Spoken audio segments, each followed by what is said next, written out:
오늘 우리에게 주신 하나님의 말씀은 에스겔 15장 1절에서 8절까지 말씀입니다. 여호와의 말씀이 내게 임하여 이르시되 인자야 포도나무가 모든 나무보다 나은 것이 무엇이랴? 숲속의 여러 나무 가운데에 있는 그 포도나무 가지가 나은 것이 무엇이랴? 그 나무를 가지고 무엇을 제조할 수 있겠느냐? 그것으로 무슨 그릇을 걸 못을 만들 수 있겠느냐? 불에 던질 땔감이 될 뿐이라. 불이 그 두 끝을 사르고 그 가운데도 태웠으면 제조에 무슨 소용이 있겠느냐?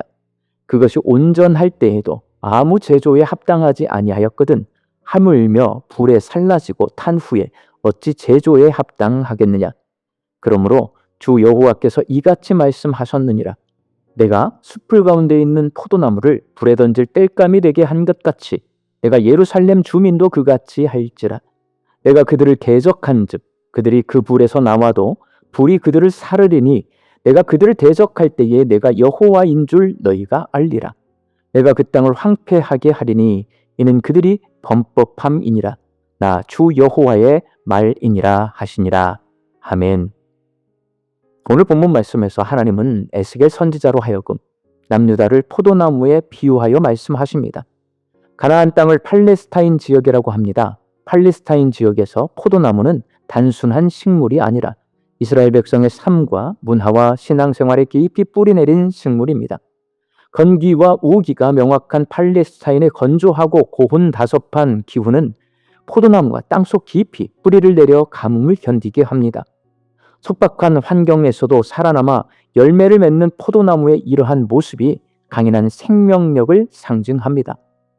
하나님께서는 이스라엘 백성이 가나안 땅에 살고 있는 포도나무처럼 강인한 생명력을 가진 민족이었지만 지금은 불에 던질 땔감과 같은 존재가 되어 바벨론 포로로 잡혀가 있다고 한탄하십니다. 본문 6절 말씀입니다. 내가 숲풀 가운데 있는 포도나무를 불에 던질 땔감이 되게 한 것 같이 내가 예루살렘 주민도 그같이 할지라. 하나님께서는 포도나무인 예루살렘 주민들, 남유다 백성을 불에 던질 땔감으로 사용하시겠다고 말씀하십니다. 불로 심판하시겠다는 말씀입니다. 그렇다면 어쩌다가 남유다 백성이 땔감과 같은 존재가 되었을까요? 하나님께서 포도나무인 남유다 백성을 불로 심판하신 이유는 과연 무엇일까요? 남유다 백성이 열매 없는 포도나무이기 때문입니다. 포도나무는 목재나 다른 용도로 쓰기에는 부적합하고 볼품이 없습니다. 오직 열매를 맺기 위해 존재하는 식물이라는 특징은 성경에서 열매의 중요성을 강조하는 비유로 자주 사용되었습니다. 포도 열매는 팔레스타인에서 생존하기 위해 반드시 필요한 필수품입니다. 그 지역에서 포도 열매를 사용하는 가장 중요한 용도는 포도주를 만드는 것입니다. 포도주는 물이 귀하고 수질이 좋지 않던 고대 근동에서 중요한 음료였으며 식사 시에 함께 마시거나 잔치에 빠지지 않는 필수품이었습니다. 물론 포도 열매를 그냥 먹기도 했지만 햇볕에 말려 건포도로 만들어 겨울철 비상식량이나 영양 간식으로 사용했습니다. 이렇게 중요한 열매인데 포도나무가 포도 열매를 맺지 않습니다. 포도 열매를 거두는 것 말고 포도나무에게서 다른 유익을 얻을 것이 없습니다. 그러니 땔감으로 사용할 수밖에 없습니다. 포도나무인 남유다 백성이 맺어야 하는 포도 열매는 바로 믿음입니다. 하나님의 계명을 지키고 하나님만을 의지하며 살아서 하나님의 백성이 되겠다는 약속을 지키는 믿음이 바로 포도나무인 남유다 백성이 맺어야 할 열매입니다. 포도 열매가 없다는 것은 믿음이 없다는 것입니다. 하나님 대신 우상 숭배를 하고 하나님의 계명을 지키지 않습니다. 그러니 불 속에 던져질 땔감으로 사용될 수밖에 없습니다.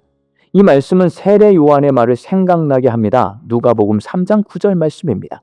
이미 도끼가 나무 뿌리에 놓였으니 좋은 열매 맺지 아니하는 나무마다 찍혀 불에 던져지리라. 열매 맺지 않는 나무는 땔감으로 사용됩니다. 또한 예수님의 말씀도 생각나게 합니다. 마태복음 21장 19절 말씀입니다. 길가에서 한 무화과 나무를 보시고 그리로 가사 잎사귀밖에 아무것도 찾지 못하시고 나무에게 이르시되 이제부터 영원토록 내가 열매를 맺지 못하리라 하시니 무화과 나무가 곧 마른지라. 이 두 말씀 모두 믿음이 없는 사람은 심판을 받게 된다는 말씀입니다. 에스겔 15장 2절과 3절에서 하나님은 포도나무가 모든 나무보다 나은 것이 무엇이냐고 2번씩이나 반복해서 물으십니다. 그것은 바로 열매입니다. 포도나무가 다른 나무보다 많은 열매를 맺기에 더 나은 것입니다. 포도나무는 열매를 위해 존재합니다. 그 외에는 그 어떤 쓸모도 없습니다. 그러나 남유다 백성은 하나님이 기대하시는 믿음의 열매를 맺지 못했습니다. 그래서 본문 7절에서 내가 그들을 대적한즉 그들이 그 불에서 나와도 불이 그들을 사르으리니, 그리고 8절에서 내가 그 땅을 황폐하게 하리니 이는 그들이 범법함이니라 라는 말씀으로 남유다를 심판하시겠다고 경고하십니다.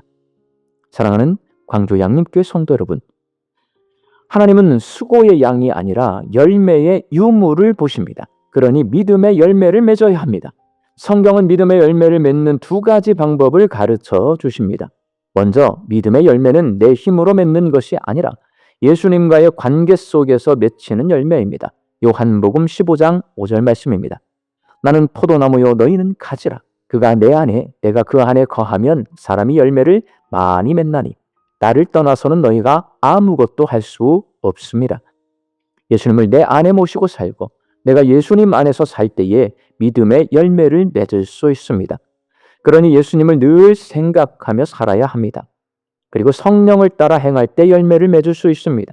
갈라디아서 5장 16절과 22절 그리고 23절 말씀입니다. 내가 이르노니 너희는 성령을 따라 행하라. 오직 성령의 열매는 사랑과 희락과 화평과 오래 참음과 자비와 양성과 충성과 온유와 절제니 이 같은 것을 금지할 법이 없느니라. 성령을 따라 행한다는 것은 내 감정이나 욕심대로 행하지 않고 하나님의 마음을 헤아리기 위해 기도하고 하나님의 뜻을 분별하기 위해 말씀을 묵상하며 그 뜻에 순종하며 살아가는 삶입니다. 성령을 따라 행할 때에 믿음의 열매를 맺을 수 있습니다. 믿음의 열매는 하나님을 의지하고 신뢰하며 하나님의 성품을 닮아가는 것입니다. 우리 광주 양림교회 성도들이 예수님과 친밀한 관계를 맺고 성령을 따라 행해서 믿음의 열매를 거두시기를 주님의 이름으로 축원합니다. 함께 기도하겠습니다. 믿음의 열매를 맺기를 소망합니다. 예수 안에서 살게 하여 주시옵소서. 예수님과 친밀한 관계를 맺게 하여 주옵소서. 성령을 따라 행할 수 있게 하여 주시옵소서. 성령의 인도하심대로 하나님의 마음을 헤아리게 하여 주시고 하나님의 뜻을 분별하게 하여 주시어서 믿음의 열매를 맺게 하여 주시옵소서. 말씀 듣고 세상을 향해 나아갑니다. 하나님, 내일은 거룩한 주일입니다. 오늘 이 하루 예배를 준비하며 살게 하여 주시고 준비된 예배를 하나님 앞에 올려드릴 때에 우리의 예배를 기뻐 받아주시고 그 예배 시간에 임재하시는 임마누엘의 하나님을 만나게 하여 주시어서 그 예배에 참여한 모든 성도들이 기쁨으로 하나님 앞에서 믿음이 회복되고 삶이 회복되게 하여 주시옵소서. 사랑하는 내 가족과 자녀들에게 믿음 주시어서 영과 진리로 하나님을 예배하는 예배자로 살게 하여 주옵소서. 육신 연약할 손앗기를 간구하는 환우들이 있습니다. 예수님의 능력으로 치유함을 얻게 하여 주시고 오랜 시간 침상에 누워 계시는 장기 환우들과 어르신들이 천국 소망 붙들고 오늘 이 하루를 살게 하여 주옵시며 애쓰고 힘써서 돌보는 가족들 위해 새 힘을 더하여 주옵소서. 예수님의 이름으로 기도하옵나이다. 아멘.